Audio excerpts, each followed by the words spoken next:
ফকির আল্লাহর ভেদ আল্লাহ শত্রু মিন্নি। আমার আল্লাহ কয় আমি হইলাম ফকিরের ভেদ, পাগলের ভেদ, আর পাগল ফকির হইলো আমার কয়। বলেন বলেন বলেন কথা বলেন না খুলিয়া, কোন চান্দে দেহের মধ্য দিয়া মারফত যায় যে প্রবেশ করিয়া। আবার কিন্তু কইেন না গুরুর কর্ণ হইল জীব হইল লিঙ্গ আর ভক্তের কর্ণ হইল আবার কাউন্টার দিয়ে আপনি বুঝলেন কেন? আরে বাবা রে বাবা, রমজান মাসের চাঁদে কিন্তু আমার আল্লাহর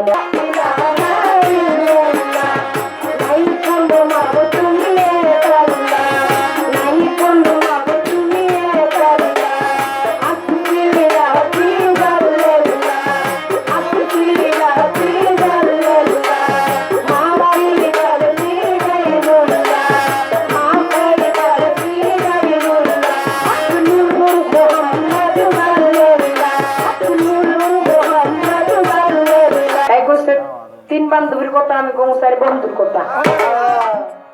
এই চার বন্ধু সাইড দিল হমান বান্ধব কটকট কটকট করে বইয়া গল্প করতেছে। এক বন্ধু কয় দোস্ত রে, একটার বাড়ি হইলো আফ্রিকা, একটার বাড়ি হইলো অস্ট্রেলিয়া, আর একটার বাড়ি হইলো ইন্ডিয়া, আর একটার বাড়ি হইলো বাংলাদেশ। আফ্রিকার তাই কয় আরে দোস্ত আমার দেশে যে একটা জঙ্গল আছে, আরে এই জঙ্গলে এই মাথাটা এই মাথাটা যদি ছাইরা দেয় তো 14 কুষ্টি খালি দৌড়াইব, কোনো কুলকিনারা পাইব। অস্ট্রেলিয়ার দেখে দৌড় কথা হইলো আমার অস্ট্রেলিয়ায় যত কত বড় যে নদী একটার গোষ্ঠী 14টা না, এরা ডাবল করে ছাইরা দেবো তা ফুটু ফুটু কুলকিনারা পাবি না। ইন্ডিয়ার যেটা হেঁটে আমি তো খাইতে যেতেছি গা, কি কম যায় বড় চান্দি না এটি একটা যদি খালি উপরে হালাই তাহলে তোর জঙ্গল আর নদী টেকে দেবো।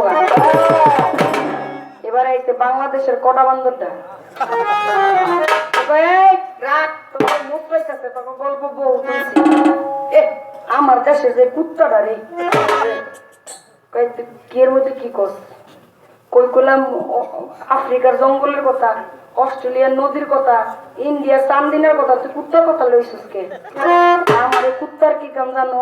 কয় কি কয়টা আফ্রিকার জঙ্গলে আগে আর তোর অস্ট্রেলিয়ার নদীর মধ্যে লোক উঠে আর এই ইন্ডিয়ার চান্দিনাটা মস্ত